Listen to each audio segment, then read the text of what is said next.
¿Le sacaron una foto a esto? O si lo copian, que es la dirección de donde está la presentación y los archivos. ¿Sí? Listo. No, ahora voy. Bueno, mientras ustedes le sacan la foto, yo quería agradecer primero, a Beatriz y a todo el equipo de Redafin por la invitación, por todo lo bien que me han hecho sentir. Me siento en casa y les agradezco mucho. Y en esta presentación, que le cambiamos de nombre con Beatriz casi 4 o 5 veces, en lo que nos vamos a enfocar, ahora al final se los dejo para que le tomen la foto, son en modelos simples de cuantificación de riesgo en derivados. Yo creo que a esta altura, si yo me pongo a hablar, ¿no es cierto?, que es un forward o que es un swap, ustedes me van a querer asesinar, ¿sí? Van día y medio yendo de eso y la verdad es que no quiero llegar allá. Les voy a mostrar algo práctico y por eso les dejé esto para que se lo bajen, ¿sí? En esta ocasión, yo trabajo para una empresa que hace un software de análisis de simulación Monte Carlo y no estoy representando a esa empresa de ninguna manera, esto es personal, ¿sí? Si es que los ejemplos están hechos con el software, ustedes lo pueden cambiar y estoy gustoso de ayudarles para cualquiera de ese tipo de consultas, ¿sí? Estas son las referencias, consejo del doctor Venegas de hoy día, ¿no es cierto? Esa es la ventaja de presentar al final. Entonces aquí están todas las referencias de los papers que utilicé y los libros para armar la presentación, por si los quieren revisar, ¿sí? Un poco de la agenda, tengo 1 hora. Vamos a hacer una introducción muy breve, que es lo que dice Basilea respecto a los riesgos en derivados. Lo vamos a ir desarrollando respecto a los típicos riesgos con que nos topamos cuando utilizamos productos derivados. Sí, mucho escuché que todas las personas mencionan gestión de riesgo, el riesgo. Vamos a calcular el riesgo ahora, ¿sí? Vamos a ver un modelo de riesgo contraparte, me basé un poco en el riesgo de crédito, ¿sí? Me tomé algunas licencias ahí porque el modelo de riesgo contraparte es más complejo. Riesgo mercado, cálculo de VaR, C-VaR, component VaR, marginal VaR, component, todos los VaRes, aprovechando que es viernes. Riesgo liquidez, riesgo operativo, no tengo un modelo de riesgo legal. Y al final, lo que les voy a contar es un poco lo que quiere el mercado. Yo trabajo en esta empresa, como les decía, y en esta empresa tenemos muchos clientes del área financiera que nos piden cosas. Entonces les voy a compartir un poco screenshots de los modelos que hemos hecho para que vean hacia dónde está el mercado. La ventaja es que tenemos clientes desde Grecia, los Estados Unidos, Singapur, ¿sí? Entonces estamos viendo para dónde se mueven las cosas. Esta la voy a pasar y voy a hacer nada más hincapié en lo que está en negrita, que era lo que decía Mariano ayer al final de la presentación, que yo no sé si, bueno, los que se quedaron, y hablaba un poco de los legos, ¿sí? Que al final, por más difícil que sea el derivado, por si arman un estructurado con varios flujos, varias contrapartes, como lo decía el doctor Venegas hoy a la tarde, al final no son más que legos, ¿sí? Siempre van a tener bloques básicos de opciones, forward o alguna combinación de ellos. Si tienen ese concepto claro, están listos. Es nada más cómo unirlos, qué va con qué, quién le paga a quién, cuándo, ¿sí? Nada más, esa es mi única recomendación. Yo trabajé en un banco de inversiones en Chile hace un par de años y teníamos el mismo problema cuando modelábamos. Yo en ese caso les ayudaba a modelar los flujos que venían. Y el problema principal con el que nos topamos, yo estaba haciendo mi maestría en finanzas, eran que la gente, y eso se van a topar seguramente los que no trabajan, y los que trabajan seguro se toparon, es que nadie entiende bien cómo funciona el derivado. ¿Sí? Nadie entiende. Ese es el primer y principal problema, y creo que por eso todos estamos aquí, para eliminar ese problema de la ecuación y dedicarnos a operar en el derivado, porque nadie lo entiende bien. Le dicen al gerente y dice, bueno, ¿cuánto gané? Pero él no entiende qué va en dónde, qué va aquí, cómo es la auditoría, qué se registra en la contabilidad, ¿sí? Entonces, yo creo que desde ahí tendríamos que partir. ¿Cómo puede utilizar la empresa los derivados? Creo que en las charlas anteriores han hablado de las dos formas. Una como instrumentos de manejo de riesgo, ¿se acuerdan? Para simular instrumentos que no tengo, ¿sí? Por ejemplo, para reducir riesgos a través de coberturas, para disminuir el costo de financiamiento, ¿no es cierto?, el costo de fondeo, o incrementar el retorno de ciertos activos a los que estoy expuesto. Y la segunda, como instrumentos de fuente de ingresos. Beatriz me pedía al inicio de la presentación, hacía un par de meses, me dice, dame una historia de los derivados en Ecuador, ¿cierto? Entonces, la historia de los derivados en Ecuador es básicamente, en la actualidad, esta, ¿sí? No existen, no se pueden hacer derivados en Ecuador. El mercado está tan regulado, las tasas son planas desde hace como 4 años, estamos dolarizados, Ya no hay casas de cambio, hoy día nos íbamos con Fred a una casa de cambio, ya no existen casas de cambio en Ecuador. No tenemos una industria agrícola tan grande como la suya, por lo tanto no hay un mercado de futuros, mercado agrícola, ¿sí? Y generalmente los forwards los venden uno o dos bancos a unos precios exorbitantes, que lo más seguro es que la empresa, que generalmente son constructoras, hace que se protejan en sus propios países. Esa es la historia de los forwards hoy en día en el Ecuador. Claro, los bancos ya no pueden tener casas de bolsa o casas de valores. Los bancos no pueden tener empresas de seguro, no pueden tener investment banking. Entonces el banco presta plata y recibe plata en cuenta de ahorro y cheques. ¿Eso qué ha quitado? Porque ustedes me dicen, bueno, es aburridísimo ser banquero. Sí, pero ya no se cae ninguno. Entonces, ahí véanlo como ustedes prefieran verlo. A nosotros, como seguramente a ustedes les pasó, creo en el 99, nosotros en el 2000 quebraron 14 bancos. Entonces ahora no quiebra ninguno, es una bendición, la gente pone la plata ahí, nada más como alternativa a lo que es irse al extremo, ¿no es cierto? A lo que es irse al extremo. No. Empecemos, como les decía, el principal riesgo, el del entendimiento. ¿Cuáles son, según Basilea, los tres elementos a considerar cuando ustedes están operando con derivados? Uno, fíjense en el primero, y por eso lo puse de primero también, monitoreo de los dueños, de los gerentes, de la gente del directorio. Me imagino que aquí también tienen responsabilidad personal con sus bienes por las decisiones que toma el directorio. Ellos son los que tienen que aprobar los niveles de riesgo. Existe el área de riesgo que les dicen cuánto tienen que exponerse o a cuánto están expuestos si toman tal o cual decisión, ¿no es cierto? Abrimos una línea de crédito para una empresa de buques pesqueros, ¿sí? Y ellos tienen que saber a cuánto están exponiéndose y ellos tienen que aprobarlo y tienen que entenderlo. Segundo, un proceso adecuado de manejo de riesgo, que quiere decir que yo tengo que tener mi jefe o gerente de riesgo, que es parte ojalá del directorio, que tiene reuniones mensuales o quincenales donde nos indica cuál es la exposición, ¿sí? Y que integre límites, sistemas de información y reportería. Y por último, nuestros amigos de auditoría, ¿no es cierto? Que ojalá que todos los procesos tengan documentación conocida, que tengan la frecuencia óptima, que no estemos llenos de papeles y que al final nos dediquemos a llenar papeles y no a cumplir con lo que tiene que cumplir la empresa, y ellos, como siempre, ¿no es cierto?, segregación de responsabilidades, que yo no sea mi propio jefe. ¿Sí? El empowerment ahí es complicado en la parte de operación financiera. Entonces, con esas tres ideas los dejo como para que las vean después. En el paper que está mencionado al inicio de Basilea, es un paper de unas 15, 17 hojas, está muy bien explicado esto. ¿Sí? Vamos empezando. Primero, de lo que sé, ¿alguien ha visto aquí un simulador Monte Carlo? Creo que sí, ¿no? ¿Se me pueden hacer la mano? Sin miedo. No es malo, ¿no? ¿Cómo funciona la simulación Monte Carlo? Que esta es la base de todos los modelos que les voy a mostrar. Ustedes tienen un modelo, ¿se fijan? Un modelo que tiene variables de entrada, que serían ¿qué? El precio de strike, ¿no es cierto? La tasa de interés foránea en un swap de moneda extranjera, por ejemplo, o en un forward.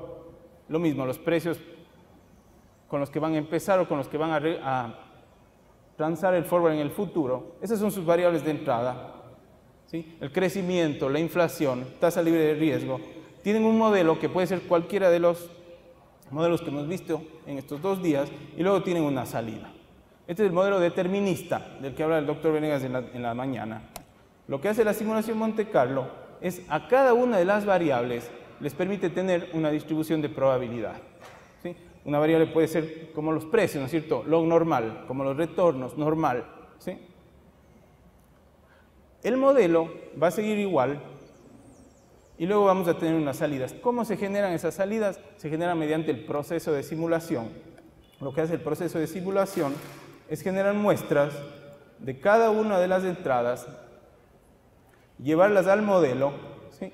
El modelo se calcula y luego tengo mis salidas. Esto se hace 10.000, 20.000, 50.000 veces, ¿sí? Entonces, como yo estoy sacando muestras aleatorias que siguen esta figura, que siguen esta forma de las distribuciones, lo que va a pasar es que la convolución de todas estas variables aquí me va a generar las salidas, ¿sí? ¿Qué más puedo hacer sobre las entradas?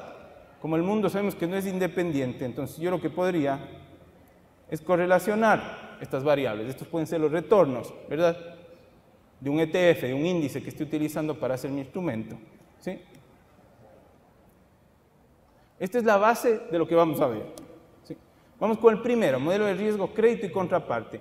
Este de aquí, como les dije, me tomé algunas licencias, saqué algunos conceptos de los modelos de riesgo crédito, porque la verdad es de los modelos que más me gustan a mí, aunque parece bastante repetitivo, ¿sí? ¿Y cuál es el riesgo? El riesgo que voy a medir. Voy a medir el riesgo de que mi contraparte falle en el pago de una obligación, ¿sí? Tiene que ser hecho a nivel de cliente, obviamente a nivel de transacción, ¿sí? ¿Cuáles son los riesgos potenciales? Generalmente en la parte de contraparte no hay, al menos en Ecuador, si no hay una regulación tan clara sobre qué es lo que se necesita hacer en la contraparte. En el riesgo de crédito sí, pero en el riesgo de contraparte no tanto. Se hace generalmente due diligence de acuerdo al tamaño del préstamo que se va a hacer. Se tiene que hacer un cálculo de LGD, ¿no es cierto?, de la pérdida si es que defaultea, cuánto va a dejarme de pagar y también tener los límites en cuenta, ¿sí? ¿Qué pasa si es que una persona, ¿no es cierto?, me piden más de lo que yo le puedo dar? Tengo que irme a instancias superiores y autorizarlo, ¿sí? Otras definiciones: la pérdida potencial en la que incurre quien forma parte del contrato, posibilidad de pérdida, etc. Esto quiere decir, hacemos el contrato y la persona no me paga. El contrato no es lo suficientemente fuerte como para ¿qué? Como para ejecutar el colateral, como para hacerlo en la medida en la que yo quiera, ¿sí? ¿Cuáles son las variables principales?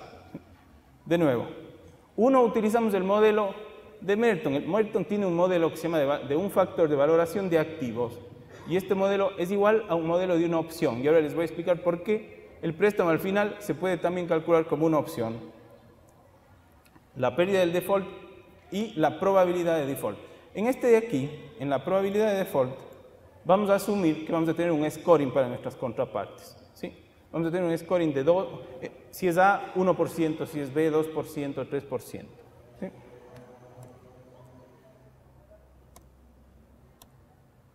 Déjenme ver ahí. Vamos por el inicio. Imagínense que ustedes tienen un préstamo. Tienen una probabilidad P de que no me paguen, ¿sí?, de default, una probabilidad 1 menos P de que me paguen. Esto es una distribución que se graficaría de esta forma. Si se acuerdan, ¿cierto?, una distribución discreta. Puede ser una binomial 1 o una de Bernoulli, ¿sí?, en el que tengo la probabilidad P, que está aquí, en la que no me pagan, es decir, me sale un 1, y la probabilidad 1 menos P, en la que sí me pagan. Eso quiere decir que el préstamo anduvo todo bien. Vamos con el siguiente. Tengo dos préstamos. Tengo ahí tres casos. Uno que no haya default, uno que haya un default y otro que haya dos defaults. Entonces la cosa se complica.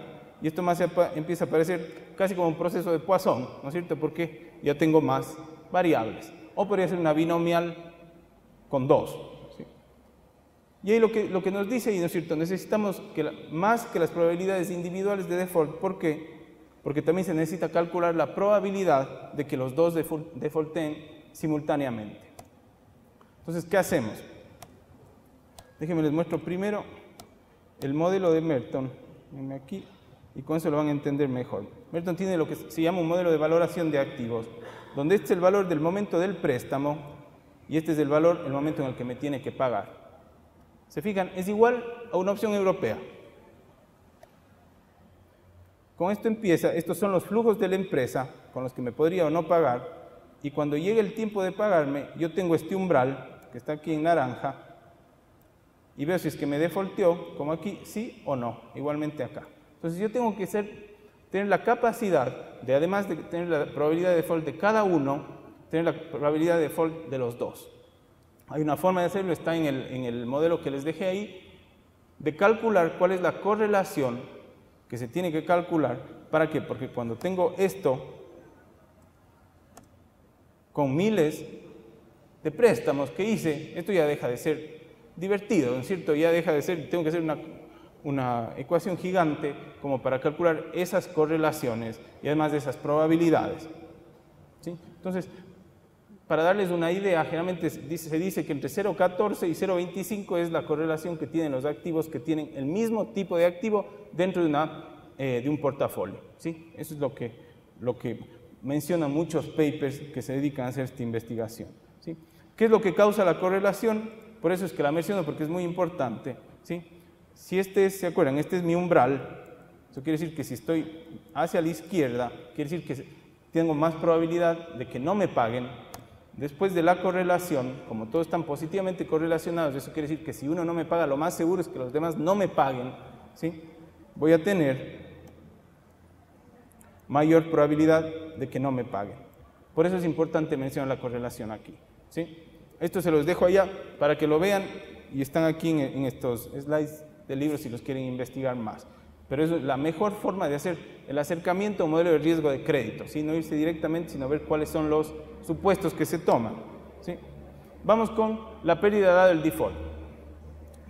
La pérdida dada el default se comporta de manera bimodal. ¿Eso qué quiere decir? Que cuando alguien no me paga, generalmente tiene esta forma. Se fijan como una montaña doble, así. La persona o me puede pagar muy poco. Se fijan, esto es el porcentaje que me paga. Se fijan que puede ser, ven esa montaña al inicio, o me paga muy poco o me paga mucho, que está aquí, muy poco o mucho. Pero no es, como uno podría esperarse, una distribución uniforme, en la que puede ser que me paguen de cualquier forma. Esto se ha hecho muchos estudios, hay muchos papers sobre esto y es bien interesante, ¿sí? Veamos, desglosemos un poco esta curva, ¿sí? Primero, según el tipo de deuda. Según el tipo de deuda, como ven, una deuda subordinada, que es esta de aquí que voy a seguirle, es en cambio tiene que la gente generalmente, como es la que más riesgo tiene, me paga menos, ¿sí? No tengo acá, se fijan esta joroba que tienen los otros, no la tengo. ¿Por qué? Porque es la deuda subordinada. Estuve último en la fila, ¿sí? La empresa quebró y estuve en último en la fila. En cambio, la deuda que es más bien segura, que es esta de aquí, esa casi se comporta como una meseta. Entonces, ya desglosando las curvas, puedo ver que la gente, si es que tiene la mejor deuda, se lleva más plata. Entonces, ¿qué es lo que ustedes como contraparte deberían hacer cuando firman un contrato de derivados? Ojalá estar primeros en la fila, ¿sí? Es como los helados en el calor, igualito, ¿sí? Si están al final porque creen que es barato, fíjense que si es que el activo es riesgoso, si es que hacen algún tipo de especulación, esto es lo que les espera, ¿sí? Un 50, 60%, ¿sí? Para que tengan cuidado. ¿Qué más? ¿Qué más nos dice esta curva? Primero que en las expansiones, se fijan, la gente recupera más, esto es lógico, ¿no? En las expansiones la gente recupera más de lo que presta, y en las crisis, donde dicen las recesiones, la gente recupera menos, está por esta zona, ¿sí? Finalmente, y esto es bien interesante, según qué industria yo le presto o es mi contraparte, ¿cuánto voy a recuperar? Por ejemplo, industria de utilities, o lo que sería agua, gas, luz, etcétera, ellos me pagan en promedio el 70% de lo que presto. Pero si es que le estoy dando esto a una, según este estudio, a una textilera, a hospitales, instituciones financieras, menos del 40%. Hay otro estudio que está acá abajo, lo mismo, utilities 74%, transporte, aquí en cambio las instituciones financieras tienen un 60%. ¿Sí? No les digo que sea ley, porque estos son estudios que están un poco, son los únicos que pude conseguir para esto, pero al final a lo que voy es, ojalá que sean el punto de partida para que ustedes ojalá puedan hacer uno, ¿sí? De eso se trata, ¿cierto? Que sería quién defaulteó, de qué industria era y cuánto pagó, ¿no? Vamos entonces con el modelo. Déjenme les muestro el modelo. Estos modelos están en la paginita que les puse al inicio, que ya les voy a mandar nuevamente el link. ¿Sí? Fíjense lo que hace esto, ¿sí? Tenemos aquí las distintas categorías de cliente. ¿Se ve atrás? ¿Sí? ¿Se ve? Sí, gracias. Normal, especial, subnormal, de deuda irrecuperable, y esta es la probabilidad de default. La probabilidad de default, ¿sí? Esto es cuántos préstamos tengo en cada uno. Imagínense que esto es una cartera, no sé, de contratos forward. ¿Cuánto me deben? $3.419.000 y el porcentaje, este sería el prorrateo. ¿Tá? Esta es la calificación de cada cliente. Aquí está el ID del cliente, tiene una categoría normal, una probabilidad de default del 1% y me debe $15.000. Lo que se hace aquí, se genera una distribución binomial. Déjenme, me pongo en los más riesgosos para que vean cómo funciona. Y cada vez que yo genero muestras, se fijan, aparecen ceros o unos. El 0, ¿se acuerdan? El 0 es que, el 0 es que sí me pagó y el 1 es que no me pagó. Si es que yo tengo aquí un 1, por ejemplo, este que es irrecuperable, lo que tengo acá en esto que dice recuperación es una distribución definida con la figura de la recuperación. ¿De dónde sale esta figura? Del estudio de cuál es la empresa en la que trabaja, si es que es una deuda securitizada, si es que es una deuda subordinada, en qué puesto estoy en la fila. ¿Sí? Entonces aquí se empiezan a unir los puntos. ¿Sí? Entonces, ¿qué quiere decir esto? Que si es que la persona me debía 21.000, me pagó 9.000, yo recuperé 46% y tuve una pérdida de $11.000, 11 millones de dólares. ¿Ah? Lo que puedo hacer entonces es hacer esto y calcularlo. Se fijan que por cada F9 esta pérdida cambia. ¿Sí? Si lanzo una simulación, lo que voy a hacer 5.000 veces el proceso y una vez que termine, ¿sí?, voy a ver la distribución final de pérdidas, que es esta, que generalmente tiene esta forma, ¿no es cierto?, como una log normal, como una Weibull. ¿Sí? Y lo que me dice esto, me dice es que mi pérdida puede ir, bueno, desde 0, si es que todo sale bien, todos me pagan, o puede irme casi hasta 253.000 o 253 millones de dólares. ¿Sí? ¿Qué es lo que hace generalmente la regulación? Me dice, bueno, ¿cuál va a ser tu pérdida esperada? La media, 69.000. Eso es lo que pongo con reservas, ¿verdad? Me dicen, ¿cuánto necesitas reservas? 69.000. No sé aquí en Ecuador, ahora la subieron, pero no sé si es el 95 o el 99. Podrían llegarles a pedir una pérdida inesperada, por ejemplo, de 137 millones. Eso se hace el backup de toda esa reserva con capital, en el caso de que las cosas sean mayores a los 69 millones. ¿Sí? ¿Qué más se puede hacer? Yo podría preguntar cuáles son los préstamos. ¿Cuáles son los préstamos? Dame un segundo y les muestro cuáles son los préstamos que más generan. Me le bajo aquí. Que más generan volatilidad. ¿Para qué? Para enfocarme en lo que se llamarían las medidas de cobranza, ¿no es cierto? ¿Cuáles son?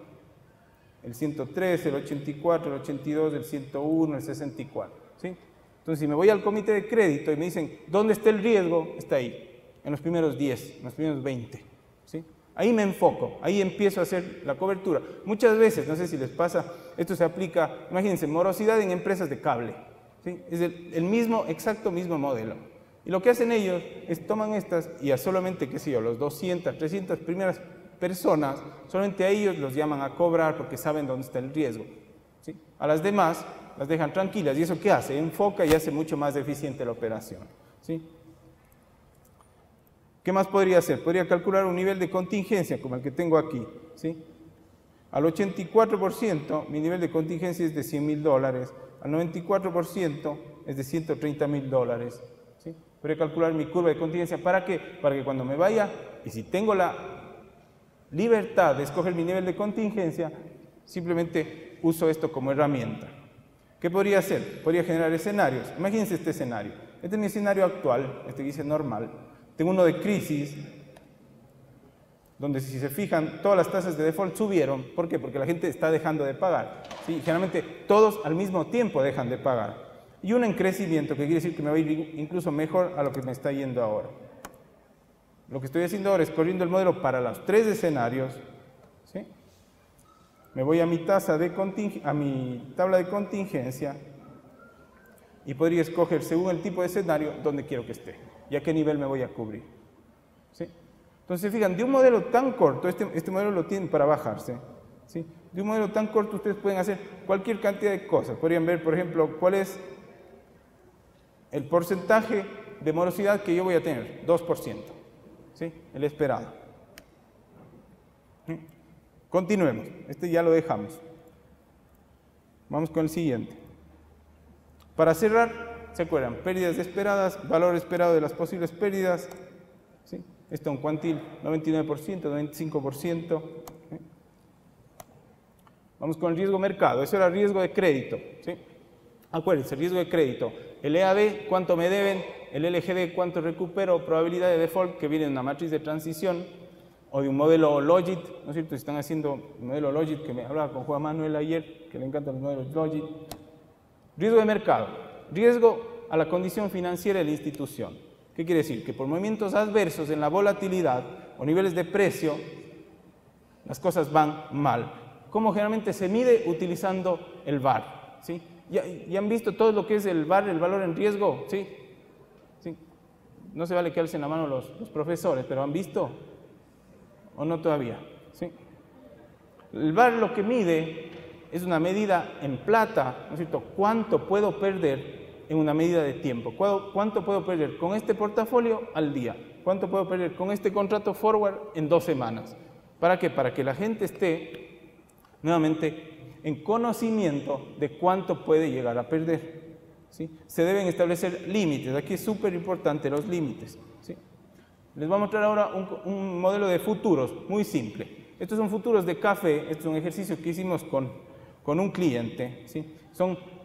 Tengo contratos del mismo futuro que tienen distinto vencimiento. Eso quiere decir que creo que son contratos a T+1, T+3 y T+5. ¿Sí? Y lo que hago es calcular y predecir el precio con un modelo normal para los rendimientos. ¿Sí? Que funciona más o menos así. Primero, tengo aquí todos los datos, ¿verdad? Estos son los precios de los mercados de commodities. Ustedes se los bajan. Estos son, creo que del 2000 al 2012. Los tuve que cambiar para no hacer exactamente el mismo modelo, ¿sí? Estos son los commodities y estos son los, en este caso, marginales. Este modelo tiene esta peculiaridad. Cuando lo armamos, no lo armamos con los retornos, sino con las diferencias, ¿sí? Y lo que hicimos, nada más para hacerlo más fácil, es calcular la media de cada uno, la desviación estándar de cada uno, ¿sí? Y luego generamos una distribución normal para cada uno, para los retornos de cada uno de los contratos de café. Obviamente que nos falta aquí un componente, y ese componente es la correlación, que está acá también incluida, ¿sí? Entonces todos se van a mover juntos, ¿sí? Si ven, como es el mismo subyacente, las correlaciones son todas súper altas, ¿sí? Entonces eso hace que si es que una se muestre en 0,3, todas van a ir 0,28, 0,25, etc. Todas se mueven en clúster. ¿Cómo harían esto sin un software como el que está aquí? Acuérdense, esto lo calculan con todas las funciones de Excel, la normal inversa, etc. Hacen una transformada de Cholesky para las correlaciones, ¿verdad? Todo esto se puede calcular también sin esto, ¿sí? Eso es por un lado. Por el otro lado tengo el portafolio del cliente, que está aquí. Estos son los contratos. Estos son contratos CAD. Aquí. Me dicen cuándo terminan, se fijan, este es el mes de vencimiento, marzo, mayo, julio. ¿Sí? Esta es la base y el valor al spot de hoy día. Lo que hicimos, y este es yo no sé si a ustedes ya les ha tocado modelar futuros, pero este es el truco de los modelos futuros. Es modélenlo en buckets. Esto es lo que le llaman los financieros buckets, ¿no es cierto? Cuando llegan a terminar, ¿sí? Con eso lo van a tener resuelto desde el inicio. Lo que hace esto es básicamente un estado casi de pérdidas y ganancias simple, donde tengo aquí la posición, sea compradora o vendedora, a T+1, T+3, T+5, ¿sí? El precio del contrato, el precio del spot al día de hoy, y este de aquí que dice sin price, que lo voy a poner aquí en amarillo, ¿sí? Que va a cambiar, es el precio simulado, ¿sí? Entonces el precio simulado lo que va a hacer de nuevo, se van a correr miles de veces distintos precios dentro de las normales con las correlaciones que me van a permitir ver cuál es mi portafolio para cuándo, para el 7 de febrero, ¿sí? Cuál es mi portafolio para el 10 de febrero y cuál es mi portafolio para el 6 de marzo. ¿Por qué? Porque esas son las fechas de mi vencimiento y yo lo que quiero saber es si es que voy a ganar o perder plata en todas esas veces, ¿sí? Nuevamente, corro la simulación, se fijan que es el mismo principio. Las entradas son los precios con normales correlacionadas, de nuevo, un modelo muy simple. Si luego vamos a ver otros más complejos. El modelo sigue igual, esto lo pueden hacer de nuevo con números aleatorios y Cholesky, y pueden generar la simulación también desde Excel.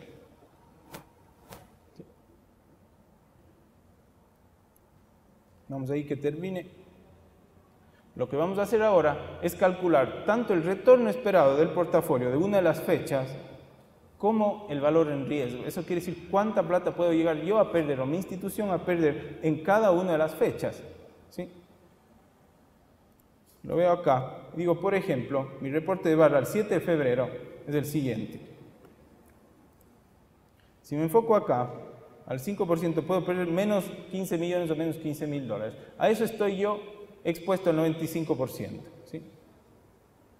Tengo aquí todas mis posibles ganancias, como ven es bien negativo. Recién aquí con un 5% de probabilidad tendría algo positivo. Y lo que hago, puedo generar, ¿sí? De nuevo, esto lo pueden hacer con R, con MATLAB, gráficos y enfocarme en la cola del bar, en esta, en el extremo. Quiero enfocarme aquí, hacer un zoom, que es el que está acá. ¿Sí? ¿Por qué? Porque ese zoom, porque esa es la foto que le interesa al manejador de riesgo, esa es la foto que le interesa al directorio. ¿Sí? Con 95% de probabilidad puedo tener menos 16.000 dólares o 16 millones de dólares de pérdida. Pero hay una medida que se llama el C-bar o el conditional bar, que no es solamente esto. Se fijan, aquí están los menos 19 o menos 15, que están aquí, perdón, que estaría acá. Este es el menos 15, que estaba acá. El problema que tiene el bar per se es que solamente me da este nivel, ¿sí? Este nivel de aquí. ¿Cuál es el problema? Que yo no sé qué es lo que viene más allá.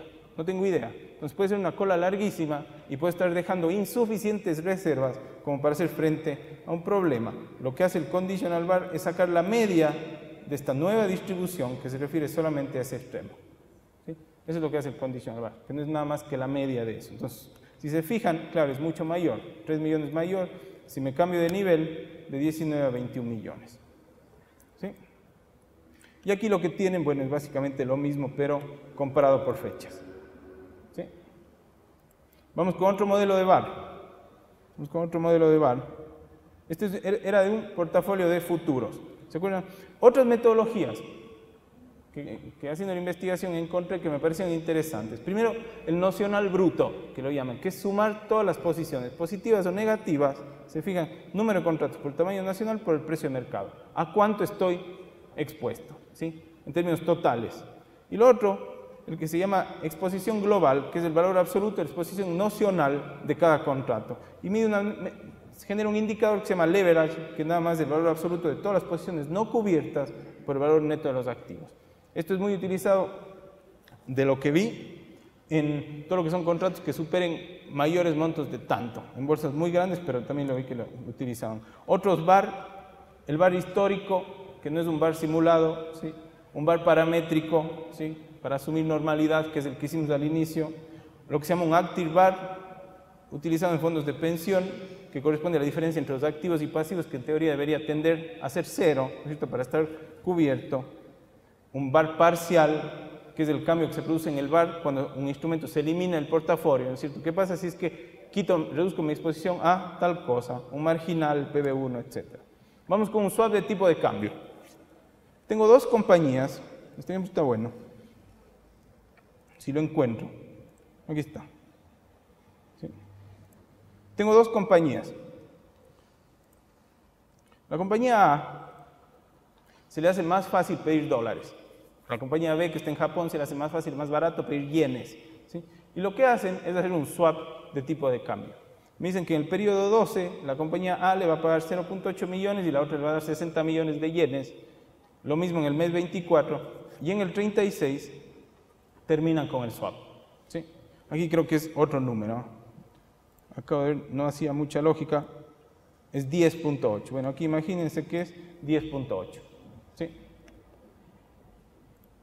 ¿Qué es lo que se hizo y cuáles son los elementos que tomé en cuenta aquí? Esto es sacado de un libro que se llama Wayne Winston y él a su vez saca del famoso libro de Hull todos los ejemplos. Entonces, uno de los ejemplos de ahí, y lo que hace es lo siguiente. Uno, generar la predicción de las tasas. La predicción de las tasas, ahí sí se utilizó un modelo CIR, como el que mostraron los profesores ayer y hoy, un modelo de reversión a la media. Se vio que la tasa en Japón no tenía autocorrelación, ¿no es cierto?, para los que nos gusta la estadística, que los precios del día de hoy no están sujetos a los precios del día de ayer o hace 2 o 3 días. Y en el precio en este caso de la tasa de los Estados Unidos, sí se utilizó una correlación intertemporal de 0,4. Eso quiere decir que el anterior con el siguiente en los Estados Unidos tenía 0,4 de correlación. Esto a su vez, por medio de la fórmula del forward, nos permite predecir un tipo de cambio, ¿cierto? Yen-dólar. ¿Sí? Este es uno de los posibles caminos, este también es uno de los posibles caminos de lo que sería el yen-dólar.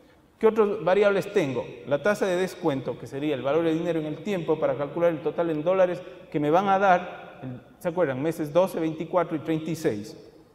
Y finalmente, el total recibido neto. En este caso yo soy la empresa A y quiero saber si me es conveniente o no generar este tipo de instrumento. Yo tomo los yenes, los paso a dólares, los multiplico por el factor de descuento y veo si es que me fue conveniente o no. Y obtengo un neto. El modelo, como ven, la verdad es que es de juguete, es tan chico como lo que ven ahí. Esto lo voy a abrir un poquito, nada más para que vean el efecto de la simulación de los precios de los 36 meses, que viene más o menos así. Fíjense cómo van a fluctuar. No sé si se fijan que son como olas, ¿no es cierto? No es como el movimiento browniano que se expande hacia arriba. En este caso aquí siempre vuelven las tasas y aquí lo que genera el tipo de cambio. Una salvedad aquí, y esto saliéndome un poco del modelo, si es que les toca hacer modelos de precios, por ejemplo, de petróleo o de commodities que tienen derivados directamente de ellos, ¿sí? Siempre tengan cuidado de no hacerlo directamente, nada más, de hacerlo sobre el base. Por ejemplo, el Brent sería su base y solamente lo hacen con el base y luego todos los demás lo hacen usando los marginales, es decir, los retornos. De lo contrario, tienen que modificar el modelo para que no pase esto. Por ejemplo, imagínense que este sea un derivado del petróleo. Generalmente el derivado no, si es menor siempre, tiene que mantener esa consistencia. Entonces, tiene que hacer el base y luego los marginales debajo, ¿sí? Para mantener esa consistencia. Ahora déjenme, voy a correr el modelo. Como les decía, aquí está la tasa de descuento que ya vieron cómo se simula, la predicción del tipo de cambio, ¿sí? La tasa de descuento. Me vuelvo acá con esto para tener el resultado. Simulo 5.000 veces, en este caso, los precios, las tasas y el valor neto recibido. Acuérdense que yo estoy en los Estados Unidos, este es mi valor neto y lo que me dice es lo siguiente. Lo que me dice es que la media del instrumento es menos 0. Casi 12 millones de dólares, 120.000 dólares. Eso quiere decir que para que yo acepte el swap, a mí me deberían pagar 120.000 dólares ahora, porque lo contrario yo salgo perdiendo, ¿sí?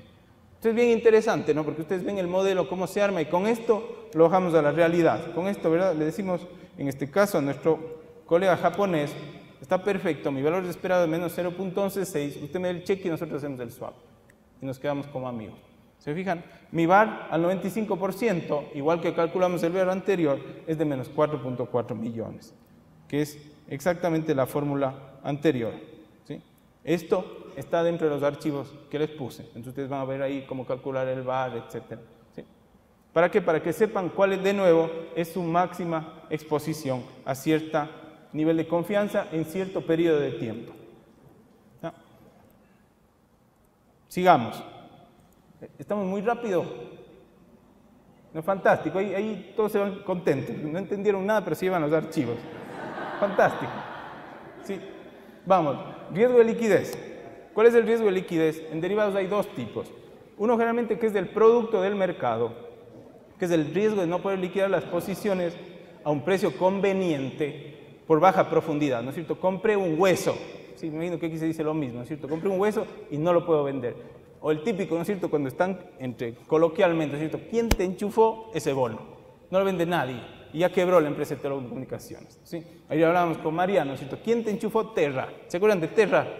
Que quebró como 14 veces. Bueno, ¿quién les enchufó Terra? Y este rato no pueden hacer nada. O riesgo de liquidez del fondeo general de las actividades. Riesgo de que la institución no pueda cumplir sus compromisos, lo que sería un margin call. Ninguno de los dos, y esto es importante y lo recomienda Basilea, es exclusivo de los derivados. Ustedes los tienen que calcular, lo tienen que consolidar y los tienen que manejar dentro del riesgo de liquidez de la institución, ¿sí? No hay un modelo propio para la liquidez de los derivados, claro que se podría hacer. Yo me remití a un modelo como este, que es un modelo de juguete también del balance de un banco, en el que yo tengo inversiones, cartera, depósitos a la vista y depósitos a plazo como variables principales, y donde lo que veo son, de nuevo, me remito a los futuros, los buckets, ¿no es cierto? Aquí lo que dice, consolide por vencimiento todos los activos y pasivos del banco, ¿sí? Que es lo que sería un ALM, ¿no es cierto? Un Asset Liability Management. Eso es lo que sería un modelo de liquidez. ¿Cuáles son los principales lineamientos? Esto lo puse aquí nada más para que se acuerden, porque no tiene nada que ver con el slide. Control de tamaño, profundidad de los mercados, ¿sí?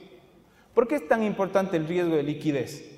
Si se acuerdan, ¿no es cierto? Porque es el único en el que Basilea no les pide reservas, ¿sí? Por eso es tan importante el riesgo de liquidez. Me imagino que tendrán aquí un fondo de liquidez interbancario, me imagino, pero como el mercado es tan chico, al menos yo les hablo del caso de Ecuador, que el mercado es enano, el problema es que todo se sabe. Entonces, si es que el banco A pidió plata al fondo de liquidez interbancario, lo más seguro es que ya hay una corrida bancaria en 15 minutos. Entonces, ese fondo está casi ahí como para cumplir con la reglamentación, y dicen que duran para más o menos, no sé, 5 o 6 horas de corrida. Ese es el problema. Tienen que considerar la posibilidad de perder acceso al mercado, siempre tener un análisis de estrés frecuente, que es lo que veíamos con el VaR, con la capacidad de filtrar las distintas muestras de las distribuciones, y ojalá considerar posibles liquidaciones tempranas de instrumentos OTC, ¿no es cierto? Me está yendo pésimo, tengo este instrumento que es súper atractivo, y uno se va donde el banco del amigo y le dicen, perfecto, te afeito 50% del valor, ¿sí? Y ustedes lo tienen que vender, porque si no quiebran, o si no tienen que pagar mucho más, ¿sí? Entonces, siempre en la liquidez, acuérdense, en la liquidez ustedes generalmente no tienen reservas, lo tienen que manejar muy bien. Para eso se hace de nuevo un inventario, de nuevo por medio de buckets, de todos los vencimientos y captaciones, y un modelo que viene más o menos así. ¿Sí? Este es el modelo determinístico, determinista, que donde vemos que es bien interesante el reporte, y seguramente su superintendencia maneja algo similar. Es una visión en futuro, ¿no es cierto? Ustedes imagínense que están viendo la carretera, ¿sí? Y ven que, bueno, en este estoy bien, en este estoy bien, en este estoy bien, y en este de aquí tengo un bache en el mes 60 al 90, ¿sí? Luego, si es que no hago nada, ¿no es cierto? Ceteris paribus, este 2 se me viene acá, este 2 se me viene acá, ya están 8 o 15 días, este 2 se me viene acá, pero viene acompañado, ¿no es cierto? Porque viene con el equipo de toda la superintendencia a meterse en el banco para ver qué es lo que van a hacer para salir de este lío, ¿sí? Entonces, ojalá que los rojos, si es que quieren verlo por colores, no lleguen más que acá, ¿sí? 16, 30 días, muchos bancos, depende del perfil, 31 a 60 días. Porque de lo contrario, los costos de fondeo para cubrir esos gaps son altísimos, ¿sí? Si es que lo hago estocástico a esto, ¿qué es lo que dice aquí? A cada uno de las consolidadas por bucket de vencimiento, le di una distribución de probabilidad. En este caso, no tenía un histórico, entonces lo que hice, en teoría, me senté con el contador o con la persona dueña de cada una de las cuentas y le pedí cuál es la volatilidad de cada una de ellas, ¿sí? Tanto para arriba como para abajo. Generé una distribución de PERT para cada una, se fijan, cada una de inversiones del 31 al 60, 61 al 90, así para todas, ¿sí? Nuevamente, si es que hago F9, fíjense lo que va a pasar. ¿Sí? Bueno, en este caso se hacen todos rojos porque están como salidas, denme un segundo. ¿Sí? Se fijan los paréntesis, de nuevo, un hueco, 2, 3, 1, 2, 3, se fijan, estoy en una posición complicada porque ya no solamente veo un escenario, veo todo el proceso simulado. ¿Sí? Lo que uno puede hacer, y es bien interesante en este modelo, lo que uno puede llegar a hacer, corro la simulación, consolido todas las iteraciones, ¿sí? Y podría ver, por ejemplo, cuál es la media o el esperado por bucket, ¿sí? Entonces, fijan que aquí estoy complicado y aquí también estoy complicado. Podría ver la probabilidad de que no tenga plata. Se fijan, casi 60% y aquí tengo un 89%, que es lo que está en este gráfico, ¿sí? Esto nos gusta, ¿no es cierto? El gráfico, más fácil, ¿sí? Menos gimnasia mental, ¿sí? Pero es súper simple, ¿no es cierto? Quiere decir que de 8 a 15 días estoy complicado y de 61 a 90 días estoy más complicado todavía, ¿sí? Podría verlo de otra forma también, que era lo que está también en la presentación, que es esta. Podría verlo de esa forma. podría generar la volatilidad de cada uno de los buckets, ¿sí? Y ver, por ejemplo, aquí, ¿se acuerdan? Este era el de 58 a 90 y este era el del 90%. ¿Sí? Entonces estoy complicado. Ojalá que esto fuera así. ¿Sí? Nunca menos de 0. ¿Sí? ¿Por qué tengo una banda ahora? ¿Sí? ¿Por qué no tengo un gráfico así? ¿Sí? Imagínense que esto es el 0 y este es mi gráfico de los buckets. ¿Por qué? Porque ahora todo esto es estocástico. Eso quiere decir que tengo una distribución en cada uno de ellos. ¿Sí? Tengo una distribución, tengo algo así. Esta sería una distribución, otra distribución, etc. Entonces estoy hablando ahora en distribuciones. ¿Sí? ¿Qué me faltaría hacer aquí? Por ejemplo, correlacionar las cuentas. ¿Sí? Debería ser un análisis mucho más detallado de lo que sería este modelo, pero creo que es un buen comienzo, ¿sí? Como para que lo empiecen a utilizar. Vamos con con el que la gente está como loca ahora, con Basilea 3, ¿no es cierto? Riesgo operativo, ¿cuánto le pongo, ¿sí? de reservas al riesgo operativo? Porque dentro del riesgo operativo, no sé si aquí la ley es de la misma forma, entra todo lo que no vi antes, ¿no es cierto? Riesgo legal, riesgo reputacional, riesgo de recursos humanos, riesgo de sistemas de información, de robo de información, etcétera, ¿no es cierto? Entonces, imagínense ustedes el lío en el que están. Si es que les toca calcular el riesgo operativo, se van a recursos humanos y le dicen, bueno, ¿cuál es el costo de que tenga una persona y se me robe información? ¿Sí? Entonces, como generalmente no hay estudios, es complicado. ¿Cuánto cuesta que me roben información? Primero, la mayoría de los bancos, al menos de lo que hemos hecho un benchmarking corto, es que nunca saben cuándo se les robaron información. Entonces, primero parte desde ahí, ¿no es cierto? Porque alguien entró con un pendrive, se robó de la máquina, alguien llevó la máquina, se llevó la lista de clientes, etc. Entonces, uno nunca sabe, por un lado. Y por el otro lado, es tanta la subjetividad en este tema, que la verdad es que lo que yo les estoy mostrando aquí es una herramienta, pero el llenar esta herramienta yo creo que es de los temas más complicados para los manejadores de riesgo hoy en día. El modelo, voy a pasar al modelo. El modelo es bien simple y se basa en un principio, que es este de aquí. Voy a ver aquí para hacerlo más simple, que casi estoy en la hora. ¿Sí?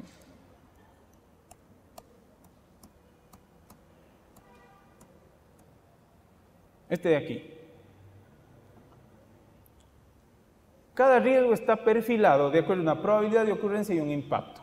¿Eso qué quiere decir? Que yo tengo 3% de probabilidad de que el juicio que me están poniendo esta persona por despido intempestivo lo pierda y pierda ahí entre 100 y 150 mil dólares.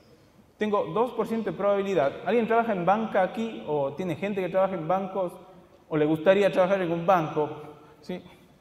Lo que se van a topar, o con lo que nosotros nos hemos topado, es que los sistemas se caen muchas más veces de las que ustedes creen, que son los mismos sistemas con los que ustedes guardan sus datos de cuenta corriente, que son muchas plataformas. Entonces la persona cuando está del otro lado está guardando los datos y ustedes se preguntan por qué lo hace tantas veces, seguramente porque tiene varios sistemas que hacen lo mismo y no están unidos. Eso lo que causa es un montón de problemas de falla manual. ¿Sí? Eso es muy común en cualquier mercado, no estoy diciendo el colombiano, en cualquier mercado del mundo. ¿Sí? ¿Cuál sería la probabilidad en este caso, por ejemplo?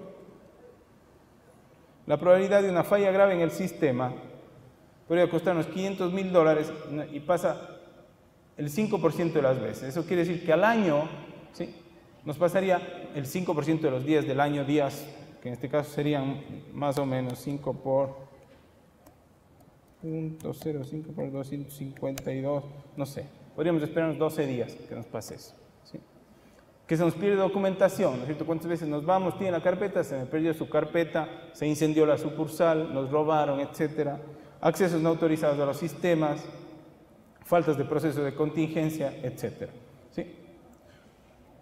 Nuevamente vamos, como en el riesgo de crédito, a usar una distribución binomial. Y se fijan que yo voy a hacer, déjenme le subo esto un segundo, se fijan cómo sale de ceros o unos. ¿Eso qué quiere decir? Que el riesgo ocurrió o no ocurrió. El modelo lo que va a hacer también es generar una muestra del posible impacto, si es que el riesgo ocurre, se fijan cómo se van prendiendo y apagando cuando el riesgo ocurre, ¿sí? Y pueden ser eventos tanto de una vez dentro del año o pueden ser de varias veces dentro del año. Cuando lo corro, que en este caso yo tengo el resultado, me salgo muy parecido a lo del riesgo crédito, ¿no es cierto? Y El concepto es el mismo. ¿Cuánto voy a tener de pérdida esperada aquí? 36 millones. ¿Cuánto de pérdida inesperada? No sé, el 95%, 103 millones de dólares. Ahora bien, en el riesgo operativo existen tres fases. Hay una fase, que es la fase llamada de premitigación, que es esta de aquí, en donde yo hago el inventario de riesgos. Contrato a alguien o le pongo a mi gente y le digo, hazme el inventario de todos los riesgos, de todas las áreas de las que yo me ocupo. Me da esta lista, que está aquí. ¿Se fijan? Estas listas generalmente tienen 200, 500 riesgos, dependiendo de la empresa. Luego yo hago un ejercicio de mitigarlos, es decir, cuánto puedo invertir para que esto se disminuya, y a su vez los que están en amarillo son los que disminuyeron. Caso típico, ¿cuál es el riesgo de, no sé, algo bastante común en algunos de nuestros países de Sudamérica, ¿cierto? Riesgo de expropiación de la empresa. ¿Sí? En Ecuador pasa, yo hablo de mi mercado, no se pongan tan pronto de empresa o siempre tengan en cuenta que se las van a expropiar algún rato si está buena. ¿Sí? 1%, 0.5% al año. ¿Cuál es el riesgo de problemas con la comunidad? ¿No es cierto? Petroleras, mineras, etcétera, tienen muchos riesgos de ese tipo y tienen un impacto que generalmente ven los millones de dólares. Entonces, para eso está la responsabilidad social empresarial, para eso está la persona que hace lobby con el gobierno, para eso están los seguros, ¿sí? Riesgo de inundación. Entonces, ¿qué es lo que hago? Pago una prima y mi impacto máximo es el deducible. Corro la simulación y luego de correrla puedo comparar, en este caso, déjenme la corro la simulación, comparar el resultado pre y post mitigación, que es lo típico que sería el riesgo inherente y residual. ¿Sí? Y veo aquí, por ejemplo, que en el esperado, o en la media, voy a poner aquí la media, ya bajé de 28 a 27 millones, eso quiere decir que la plata que gasté en la mitigación funcionó, y aquí en el inesperado, la verdad es que tuve una muy buena baja, porque de 100 millones de inesperado, que se cubren, ¿se acuerdan? Con reservas bajé a 57. Entonces un principio es bien parecido al del riesgo crédito, por eso es que no quiero ahondar más en el tema, pero sí, para que vean que el modelo lo pueden utilizar muy fácilmente. Aquí me voy a pasar riesgo legal, riesgo de portafolios, déjenme ver, y quisiera ver este último, que es una cobertura, y que con esto vamos a cerrar, ¿sí? Porque este de aquí también está bueno. Es una cobertura de tipo de cambio. Esta cobertura es distinta a la que vimos antes. ¿Qué tiene de distinto?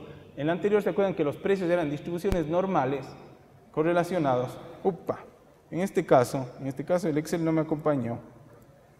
Denme un segundo, quito todo lo que no necesite. ¿Sí?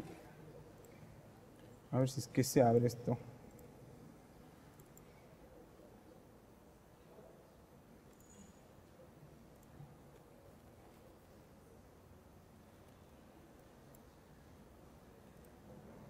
¿Sí? ¿Qué es lo que vamos a calcular? Es una opción europea. ¿Qué es lo que vamos a utilizar además de la que vimos antes? Uno, Black & Scholes, ¿no es cierto?, para calcular los precios de comprar unos put, porque somos una empresa que va a recibir pagos en 3 monedas diferentes. ¿Sí? Imagínense, exportamos a distintos países, vamos a asumir movimiento browniano y utilizar lo que se llaman series de tiempo para predecir los retornos de las distintas monedas. ¿Sí? Los tipos de cambio vienen así, y la idea que es de este ejercicio es que demostrar que a pesar de gastar la plata en la opción, esto genera valor en la transacción. ¿Por qué? Porque es un poco lo que les pasa a todos. Eso le pasó, me acuerdo, a mi gobierno hace muchos años, que compraron un seguro de petróleo carísimo, jamás el petróleo se cayó y gastaron 30 millones de dólares en eso. ¿Sí? El modelo lo que hace entonces, el precio actual es 1.5, 1.2 o 0.01. ¿Sí? 5 minutos de tortura, 5, no se vayan. Gracias. Y este es el precio de ejercicio, el K, ¿no es cierto? Este es el precio de ejercicio. Estoy en 1.56, me quiero un piso de 1.53, 1.23 a 1.2, ¿sí? Y este es mi tipo de cambio a octubre. Entonces lo que voy a hacer, voy a calcular, en este caso, la compra, ¿verdad? Compré 20.000 puts de libras, 30.000 de euros, 2 millones de yenes, ¿sí? Con una calculadora de Black & Scholes que está ahí. Entonces ustedes le ponen los parámetros, les da automáticamente, ¿sí? Vuelvo acá al modelo, me gasté como 2, 3 y 1 millón de dólares en eso, y voy a comparar, ¿sí? Si es que el valor de los pagos con hedge, es decir, con la protección, me llevan más a un valor mínimo, que es el que tengo que recibir, de 5.9 millones de dólares. ¿Eso qué quiere decir? Yo me expuse, ¿verdad?, al riesgo. Y ahora lo que estoy haciendo es reduciendo el riesgo, sabiendo que lo mínimo que yo tengo que recibir es de 5.9 millones de dólares. Eso es con lo que yo estoy haciendo mi planeación. Me voy a ir un segundo al modelo de series de tiempo. El modelo de series de tiempo me va a permitir, de esta manera, ¿sí? Déjenme ver aquí, me va a generar una para que vean lo que se puede hacer. Por ejemplo, podría definir movimiento browniano, algo así. ¿Sí? Y ustedes hacen la serie de tiempo de esta forma. ¿Sí? 4, 0, 5, le ponen más volatilidad, etc. ¿Por qué se los muestro? Porque ustedes podrían hacerlo de nuevo en R, que también lo he hecho, o en cualquier herramienta, podrían tomar los datos, saber que tienen autocorrelación, eso quiere decir que es una serie de tiempo, hacerlas estacionarias, calcular el estimador estadístico y generar cuál es la mejor serie de tiempo para cada una de las series de tiempo de los retornos. ¿Para qué? Para que puedan ustedes generar este tipo de información. Fíjense, estos son los proyectados que estaban en el otro modelo también. ¿Sí? Estos son los proyectados. Déjenme lo pongo aquí. ¿Se fijan? Estos son los proyectados hasta el día de la fecha del vencimiento. ¿Se fijan cómo ondula? ¿Sí? Esto es lo que estamos haciendo. Estamos generando un modelo, que en este caso es un MA, un movimiento de reversión de promedios móviles, perdón, que lo que hace es predice dónde va a estar el precio miles de veces hasta la fecha de vencimiento, que es aquí. ¿No? Vuelvo al modelo. El modelo lo que va a hacer, va a generar las series de tiempo que les acabo de mostrar. ¿Sí? Va a calcular Black and Scholes por cada uno de los puntos, ¿sí? Y al mismo tiempo, se fijan aquí cómo va cambiando el tipo de cambio y al mismo tiempo va cambiando el valor de los pagos. Entonces genero la simulación y lo que me va a decir esto es si es que me conviene o no hacer el hedge. Obviamente con los 20, 32 millones de puts que compré. ¿Sí?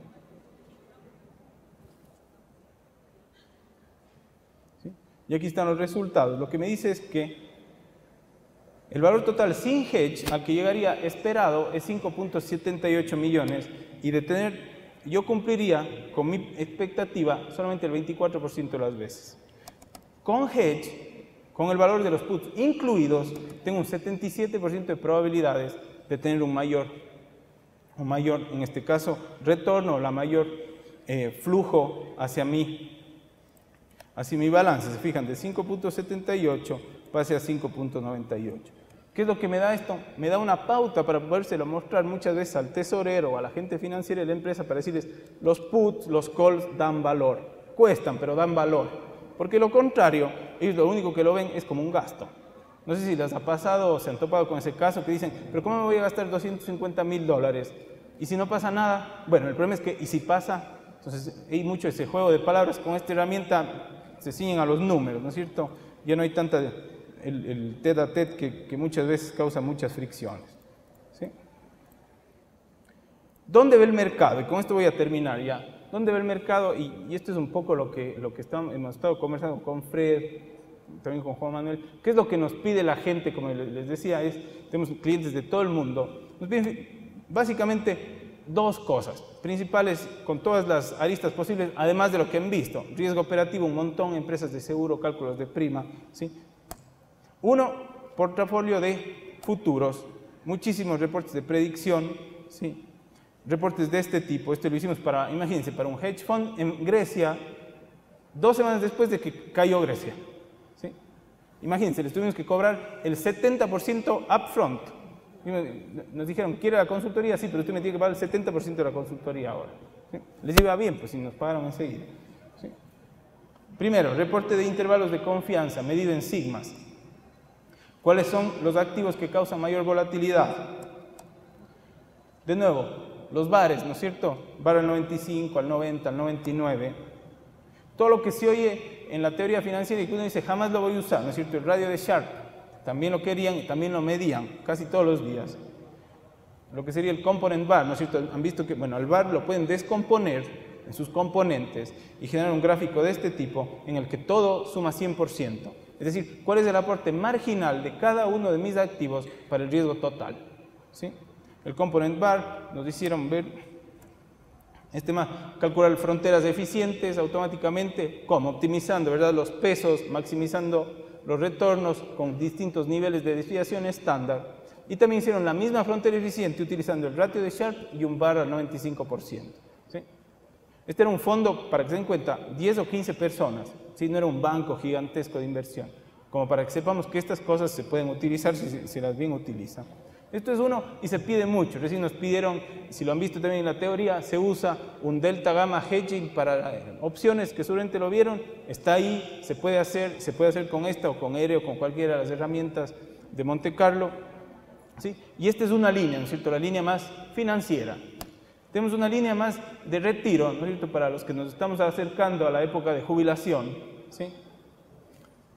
Y esta es la típica pregunta: ¿cuánta plata de lo que yo llevo aportando a mí, no sé cómo se llama aquí, AFPs o mis AFORES o a mis AFJPs, necesito sacar para vivir como yo quiero vivir durante 20 o 25 años? ¿Sí? Y ahí están las curvas. ¿Sí? Este era cómo. Diciendo que voy a poner la plata como lo tienen en los Estados Unidos, han visto los 401k, que pueden poner 50% en bonos, 50% en acciones. ¿Sí? Si es así, ¿cuál es la probabilidad de que llegue acá? De que llegue a menos de que aquí, ¿no es cierto? Aquí ya no estoy. ¿Sí? O, modificando esto, tengo la tasa de retiro, es decir, cuánta plata saco del banco al año, y acá tengo cuál es la composición del portafolio donde va a estar el resto que me va quedando. En teoría debería seguir ganando plata. ¿Sí? Esto muchísimo también. Entonces, esas dos más lo que les decía, modelos de seguros, riesgo operativo, un montón. ¿Sí? Como conclusiones. 1. Este está de más, ¿no es cierto? Es esencial. Si no hacen este cálculo, si dejan, y aquí es una comercial casi para el riesgo operativo, que siempre lo dejan en cualitativo, ¿sí? Cuantifíquenlo, ¿sí? No lleguen a la situación en la que dicen, es tan único mi institución, es tan único este banco que no lo puedo cuantificar, ¿sí? Cuando pase lo cuantifico. Es como decir, abro una faena minera, cuando se me muere el primero, entonces ahí sí digo cuántos meses pasaron. Es imposible tener este tipo de razonamiento. 2. Reconocimiento y formalización de cada riesgo. Es la única forma de entender, y aquí hago nuevamente hincapié en el entendimiento de los instrumentos y calcular los posibles impactos. 2. La simulación Monte Carlo es una técnica que ciertamente ayuda en el cálculo, ¿sí? Ayuda muchísimo. Utilizar simulación Monte Carlo para ver rangos, para pensar en rangos, y que debe ser tratada como una herramienta y no como un fin. ¿A qué voy? A que si ustedes ven que alguien tiene un modelo Monte Carlo, se los viene a mostrar, no quiere decir que esté bueno, ¿sí? Pues nada más que utilice el software. Y por último, y creo que por aquí estamos todos, aprendamos, utilicemos y entendamos los derivados presentes en el mercado. Ustedes tienen suerte. Les digo por qué tienen suerte, porque tienen todos estos instrumentos aquí. Ustedes creen que su mercado de valores es chico, pero si van a Ecuador tienen 5 papeles. ¿Sí? 5 papeles. No sean siempre especulativos los derivados o los instrumentos financieros y enriquecen el manejo de riesgos. ¿Sí? Bueno, con eso los dejo. Mil gracias por su atención. No sé si tengan preguntas.